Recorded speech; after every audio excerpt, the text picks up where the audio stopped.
उपविशन्तु।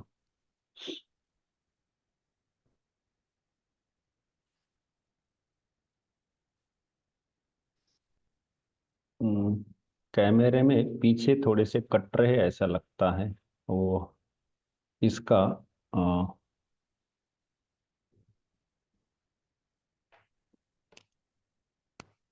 हाँ थोड़ा, हाँ ठीक है ठीक है।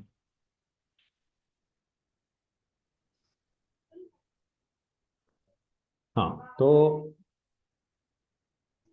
मुद्रण आरंभ हो चुका है, ठीक है।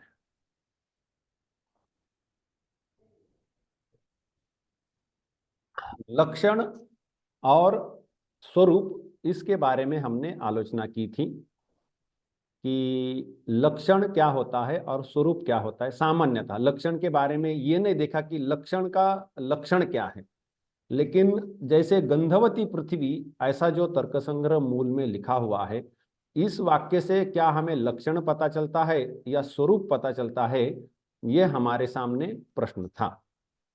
और इसको हमने समझने के लिए थोड़ा बहुत प्रयास किया कि लक्षण क्या होता है, कि उसमें लक्षण ने जो लक्ष्य है या लक्षित है उसमें होना पड़ता है। तो जैसे ग्रामे जनः, वृक्षे फलम, पर्वते जनः, ऐसे ऐसे हम जैसे सम्मुखे प्रकोष्ठे कक्षे छात्राः, तो ये उसमें ये है ना, दो होने हैं, एक में एक है, दूसरा है, तो ये एक में जो दूसरा है उसको लक्षण बनाया जा सकता है, इसकी वो योग्यता रखता है। लेकिन पहला तो उसमें होना है, और और दूसरी जो योग्यता है, आवश्यकता है, वो हम देख लेंगे, लेकिन उसमें होना है। लेकिन गंधवती पृथ्वी में, गंधवती शब्द से हमें जिसमें गंध है वह, और वह पृथ्वी में है ऐसा नहीं मिलता। गंधवती पृथ्वी में है ऐसा अर्थ नहीं मिलता, है ना। जैसे बाण दंडवान राम, तो दंडवान राम में नहीं मिलता है, दंडवान स्वयं राम है।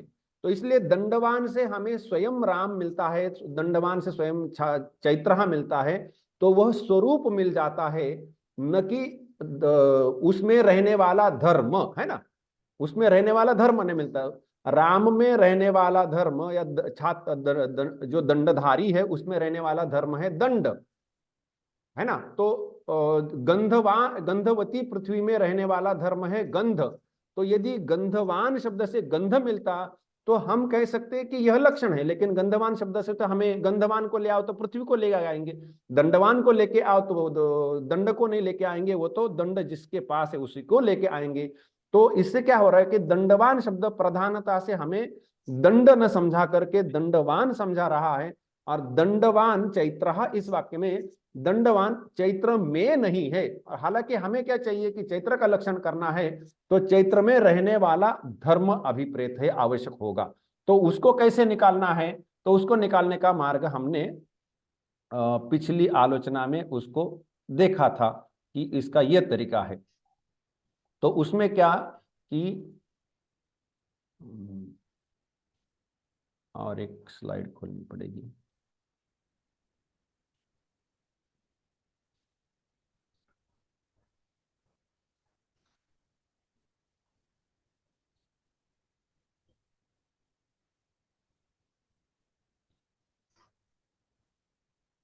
इसमें जो किस आधार पर हमने ये चर्चा की थी, आप लोगों को ये दिखाई दे रहा है, पृथ्व्या लक्षणम की मादी, ठीक है। उसमें एक नियम का वाक्य है,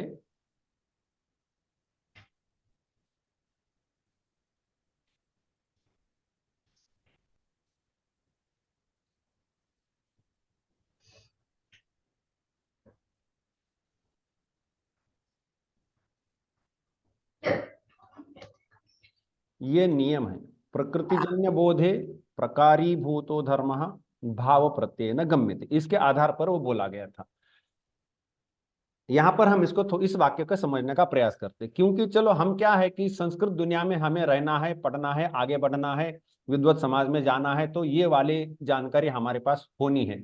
हमको ऐसा मतलब ये नहीं कि चलो थोड़ा सा पढ़ लिया और फिर संस्कृत जगह से तो हमारा कोई लेना देना नहीं है, तो हम इसको नहीं भी पढ़ेंगे, इतना ध्यान में नहीं रखेंगे तो चलेगा, ऐसा नहीं। ये ध्यान में रखना आवश्यक होगा, क्योंकि हम इसी दुनिया के लोग हैं। तो इसीलिए इसको समझ कर चलते हैं। प्रकृति जन्य बोधे, तो जो प्रकृति है उस प्रकृति को पढ़ने से, उसका उच्चारण करने से या सुनने से जो हमें बोध होता है वो होगा प्रकृति जन्य बोध। प्रकृति को सुनने से हमें जो बोध होता है वो होगा प्रकृति जन्य बोध। जैसे हम गंधवती ऐसा यदि शब्द सुनते हैं, गंधवती, इसमें इस पूरे शब्द को ही प्रकृति मान लेते हैं। इस ये पूरा शब्द प्रकृति है, और उसमें प्रकृति क्यों? कि उसमें हमें कोई ना कोई प्रत्यय लगाना है, तब इस प्रत्यय के दृष्टि से गंधवती यह प्रकृति रहेगा। यदि कोई चाहे कि भाई गंधवती के अंदर भी तो प्रकृति प्रत्यय विभाग है, वो भी, तब क्या करेंगे? तो यदि कोई कहना चाहता है कि गंधवती में गंधवत ऐसा लगा हुआ है, तो गंध प्रकृति है और वत उसका प्रत्यय है, तो वत प्रत्यय की दृष्टि से गंध प्रकृति अवश्य ही है। लेकिन यहां पर जो हमें प्रत्यय लगाना है, कोई एक भाव प्रत्यय जिसको कहते हैं, तो ये यदि लगाना है, कोई भी लगाइए आप, जो लग सकता है, तो ये यदि लगाया जाएगा तो वो किसको लगाया जाएगा? गंधवती को लगाया जाएगा। तो ये भाव प्रत्यय के लिए प्रकृति गंधवती है। इसको कैसे समझना है? कि मान लो कि कोई व्यक्ति है, उसने बनियन पहनी है और बनियन के ऊपर वो एक शर्ट पहनता है। तो बनियन के ऊपर जब शर्ट पहनता है तो शर्ट न केवल शरीर के ऊपर अपितु बनियन के ऊपर भी पहन रहा है। तो शर्ट पहनने के समय प्रकृति केवल शरीर न मान करके शरीर एवं बनियन दोनों को मानना पड़ेगा। ठीक है?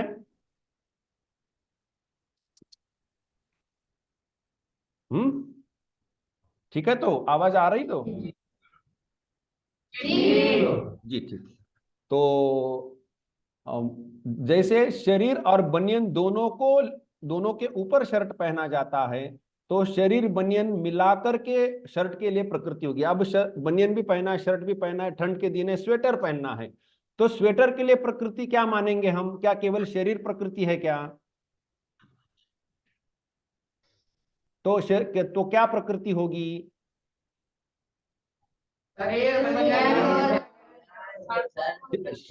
शरीर बनियन तथा शर्ट तीनों का समुदाय स्वेटर के लिए प्रकृति होगी। अब स्वेटर भी पहना है, ठंड बहुत पड़ रही है, तो क्या करना है? ऊपर से एक शॉल पहननी है, तो अब प्रकृति क्या होगी?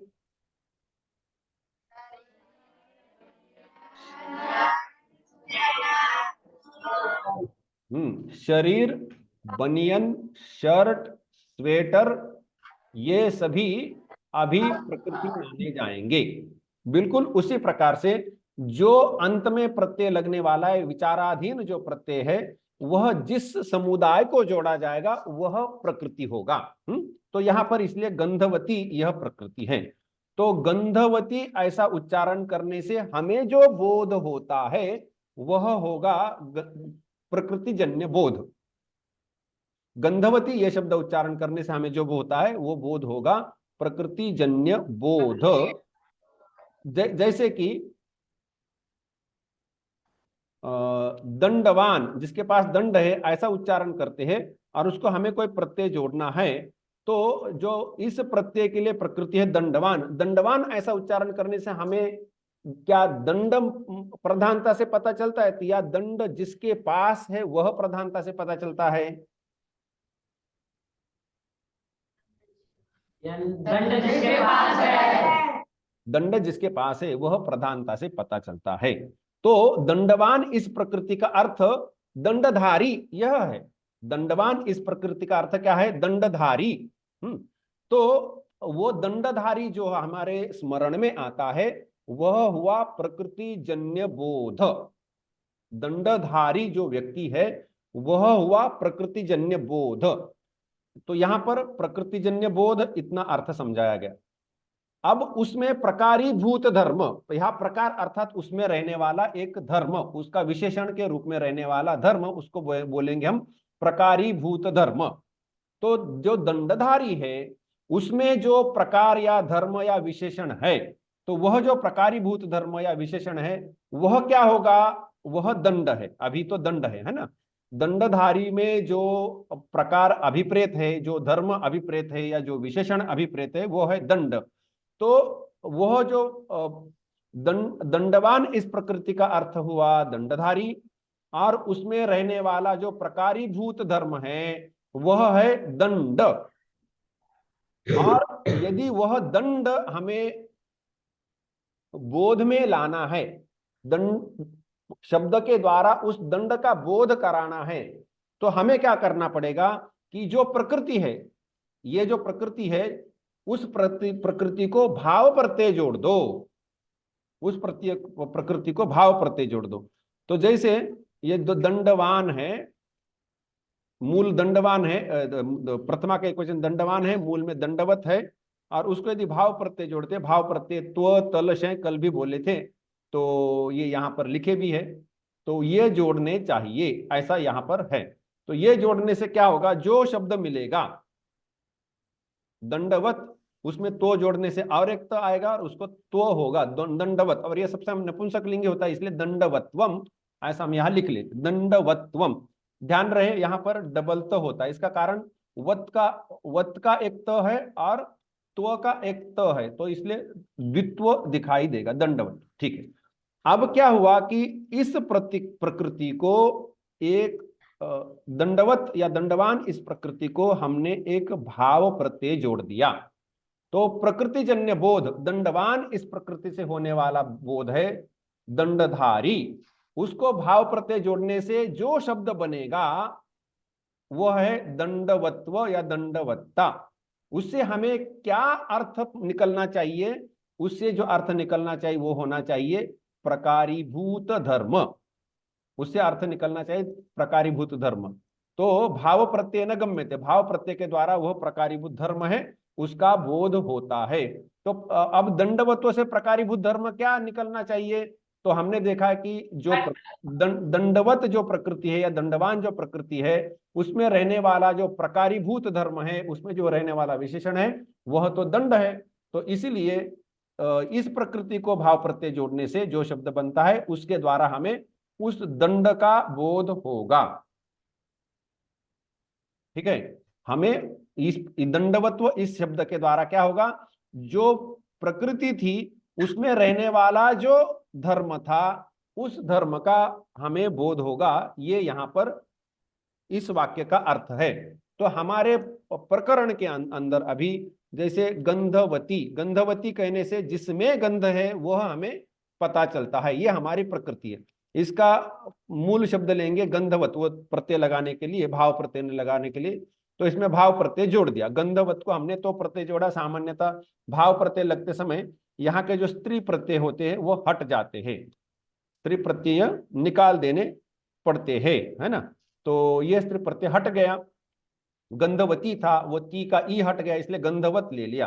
तो गंधवत में त्व लगने से गंधवत्व और नपुंसकलिंगी बनता है, इसलिए गंधवत्वम ऐसा शब्द बन गया। अब क्या हुआ, प्रकृति गंधवती, इस प्रकृति का जो प्रकृति को सुनने से जो बोध होगा वो होगा प्रकृति जन्य बोध, तो वो होगा जिसमें गंध है वह। और इस प्रकृति को यदि भाव प्रत्यय लगा दिया जाता है तो जो शब्द बनता है वह हमें क्या समझाएगा, हमें समझाएगा उस गंधवती में जो धर्म है, उस गंधवती में जो प्रकार रूप से अभी बैठा है उसको समझाएगा।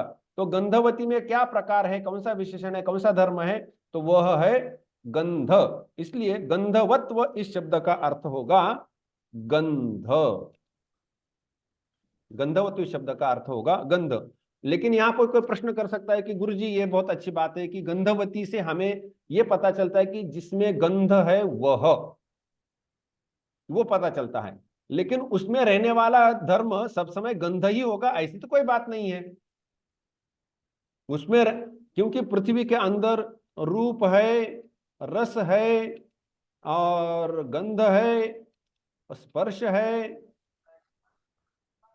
रूप रस गंध स्पर्श ये तो है ही, फिर संख्या परिमाण संयोग विभाग परत्व अपरत्व ये भी है। तो इतने कई सारे गुण होने के होते हुए उसमें पृथ्वी में पृथ्वीत्व है, क्रिया भी होती है। तो ये सब इतने धर्म जब पृथ्वी में है, तो गंधवती इस प्रकृति से हमें पृथ्वी मिली, और पृथ्वी में रहने वाला धर्म हमें यदि गंधवत्वम इस शब्द से पता चलता है, तो सब समय वह गंध ही होगा, ऐसा क्या आवश्यक है ना। जैसे किसी पेड़ पर एक वृक्ष लटका के रखा है, उस क्षमा करें, उस वृक्ष पर हमने एक रस्सी लटका के रखी और उस रस्सी को पकड़ पकड़ करके हम पेड़ पर चढ़े। अब यदि कहे कि रस्सी से पेड़ पर चढ़े तो पेड़ पर रहने वाला धर्म रस्सी है, ऐसा तो नहीं होगा। पेड़ पर चढ़कर देखते हैं कि वहां पर बहुत फल फूल कई सारी चीजें लगी हुई है, तो उसमें तो बहुत सारी चीजें हैं जी। जैसे कोई भवन का ऐसे ऊपरी मंजिल है एकदम, उसका जो छत होता है, उस छत पर चले गए और छत पर चले जाने के लिए हमने रस्सी वस्सी ऐसा कुछ पकड़ पकड़ के चले गए, रस्सी ऊपर बांध के रखी, तो ऊपर जाकर के देखा हाँ रस्सी यहाँ बांध के रखी है, ठीक है ठीक है, रस्सी भी बांध के रखी छत पर। लेकिन छत पर जाकर के देखा और भी कई सारी चीजें है, तो रस्सी वाला जो है छत, उसमें और भी चीजें हैं। तो गंधवान से हमें केवल गंधवान से पृथ्वी पता चलती, ये ठीक है, लेकिन पृथ्वी की में रहने वाला सब समय गंध ही होगा, ये क्यों? वो तो रूपरस गंध स्पर्श, इसमें से और भी जितने हैं क्रिया है, जाति कोई भी हो सकता है। तो ये यहाँ प्रश्न उपस्थित होता है कि प्रकृतिजन्य बोधे प्रकारी भूतो धर्मा भाव प्रत्यय न गम्यते, ऐसा कहने से प्रकृति जैसे ये गंधवती है, तो गंधवत्व इस शब्द से ये कोई निश्चित नहीं है कि आपको गंध ही प्रतीत हो। ये यहाँ पर एक तांत्रिक समस्या उपस्थित हो जाती है। इसका न्याय के ऊपरी ग्रंथों में ये आप आक्षेप किए जाते हैं, उसका समाधान किया जाता है। लेकिन हम अभी व्यवहार सौकर्य के लिए, सुविधा के लिए इतना ही लेकर के चलेंगे कि गंधवत्व, इससे हमें क्या लेना है? गंध, इतना ही लेना है। यह पक्ष सुगम करके हम आगे बढ़ेंगे, लेकिन इसमें यह समस्या कहीं ना कहीं रहती है, ये थोड़ा सा ध्यान में रखना आवश्यक है। तो गंधवत्व कहने से ये जो दो प्रत्यय लगे होते हैं, इनको हटा देने से जो बचता है, यहाँ पर जैसे गंधवत्व में क्या क्या प्रत्यय लगे हैं पहले भी लिखा है यहाँ पर।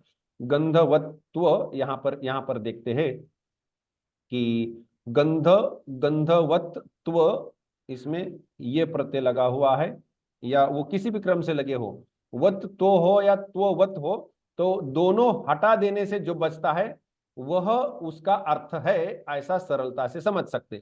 मतलब इतना सब थियरी करके आखिर क्या सार निकला कि यह जो भाव प्रत्यय और ये जो मतवर्थी प्रत्यय है, ये किसी भी क्रम से लगे हो तो उनको हटा देने से जो बचता है वही उस पद का अर्थ होता है। गंधवत्व में गंधवत मतवर्थी प्रत्ययवत है और यहाँ पर तो भी लगा है, तो इसका अर्थ निकालने का सुगम मार्ग क्या है? तो इन दोनों को हटा दो तो जो बचता है वह उसका अर्थ है। ये हमें यहाँ पर सरलता से ग्रहण करना चाहिए। तो अब तक जो हमने आलोचना की वो क्या थी कि प्रकृतिजन्य बोधे प्रकारी भूतो धर्मः भाव प्रत्येन गम्यते, इस पंक्ति को समझना चाहिए था, क्योंकि ये दर्शनों में ये पंक्ति व्यवहार में आती है। यह यहाँ पर महत्वपूर्ण विषय रहा। आशा है इसके बारे में पर्याप्त बोध हुआ होगा, है कि नहीं? जी जैसे कि स्पर्शवान ऐसा बोला, तो स्पर्शवान में रहने वाला प्रकारीभूत धर्म जो है, ये जो प्रकृति है, इस प्रकृति किसे जो बोध होता है उसमें, इस प्रकृति जन्य बोध में जो प्रकारीभूत धर्म है वो निकालना है, तो क्या करना पड़ेगा?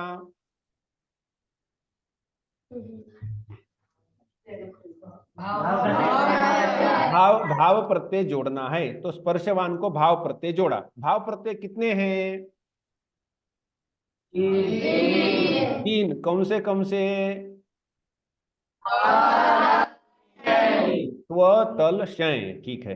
तो यहां पर हम त्व प्रत्यय ला करके जोड़ देते हैं, तो क्या मिलेगा हमें?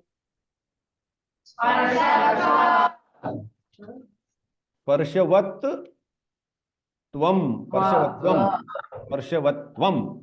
अब स्पर्शवत्वम का क्या अर्थ होगा?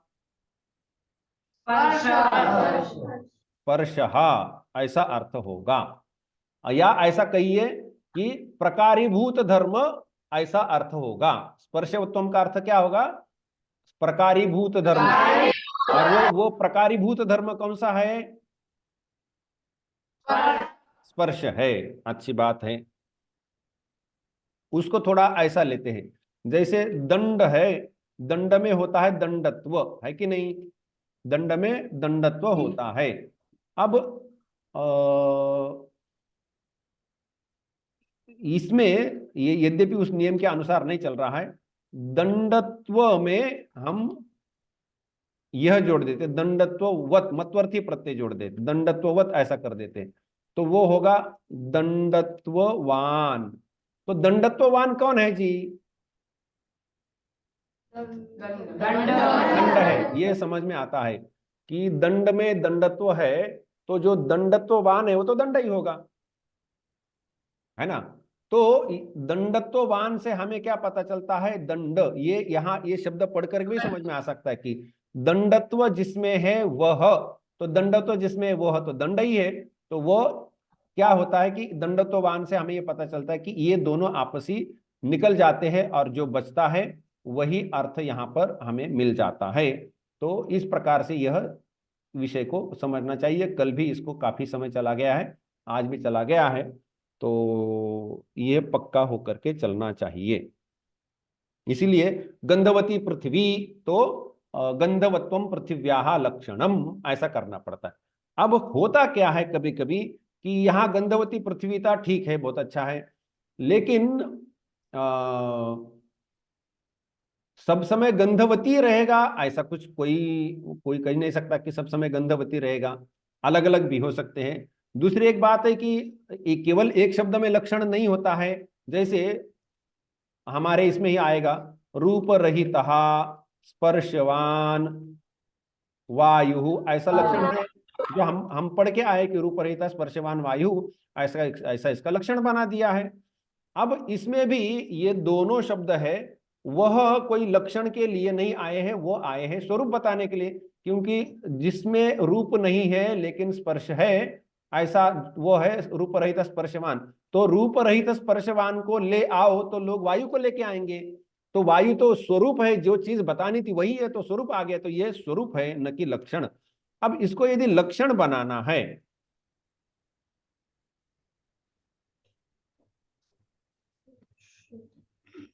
इसको यदि लक्षण बनाना है तो क्या करना होगा? क्योंकि इसमें दो शब्द आ गए, है ना? और इसको क्या करना होगा, इसकी थोड़ी सी ऐसी व्यवस्था होती है कि रूप रहितत्व ऐसा कर लिए, पहले पहले शब्दों की सप्तमी कर देनी है, रूप रहितत्व एक सती जोड़ देना है, और स्पर्शवत और वायो हो लक्षणम, ऐसा करके चलना पड़ेगा। रूप रहितत्वे सति स्पर्शवत्वम वायो लक्षणम। इसमें हमने क्या किया, लक्षण बनाने के लिए जो स्वरूप में जो दो शब्द आ रहे थे, उसमें से अंतिम शब्द को छोड़ करके पहले पहले शब्दों को त्व लगा करके पंचमी कर दिया और सती जोड़ दिया, पूर्व वाले शब्दों को त्व लगाकर सप्तमी करके सती लगा दिया, और अंतिम शब्द को भी हमने त्व लगा ही दिया। तो सभी स्वरूप परक जो शब्द है, ये शब्द स्वरूप परक होते, स्वरूप परक शब्दों को त्व तो लगाना ही है, लेकिन पूर्व पूर्व शब्दों को हमने सप्तमी दे करके सती भी जोड़नी है, ऐसा होना चाहिए। जैसे हम एक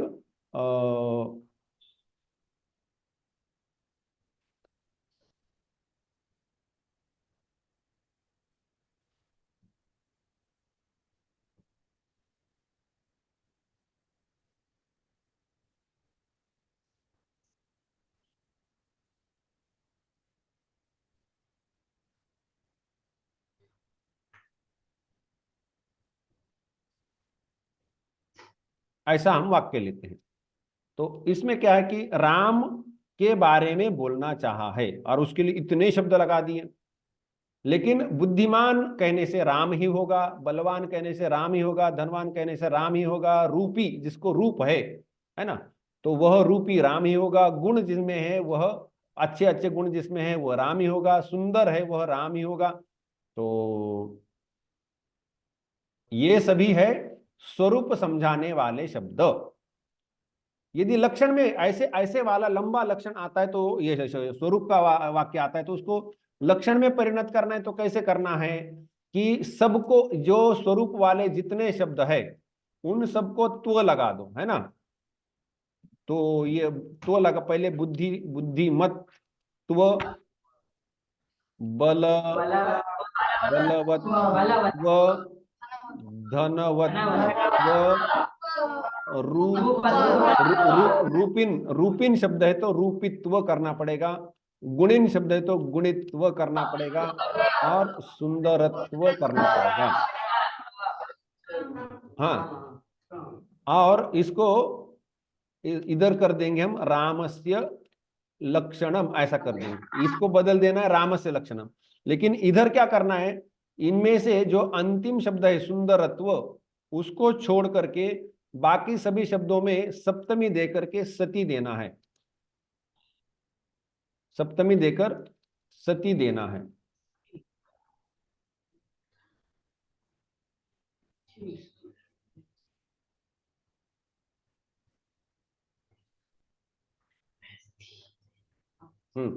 तो ये बुद्धिमत्वे सति, बलवत्वे सति, धनवत्वे सति, रूपित्वे सति, गुणित्वे सति, सुंदरत्वम सुंदरत्वम रामस्य लक्षणम। तो हम इतना बड़ा वाक्य लक्षण में परिणत कर सकते हैं। तो यह स्वरूप परक था और यह वाला अभी जो बना है वो लक्षण बनाने की दिशा में चल रहा है। अब वो लक्षण है कि नहीं ये बात अलग है, लेकिन लक्षण बनाने के लिए यह आवश्यकता होती है। अब लक्षण है कि नहीं यह तो प्रश्न बना ही रहता है।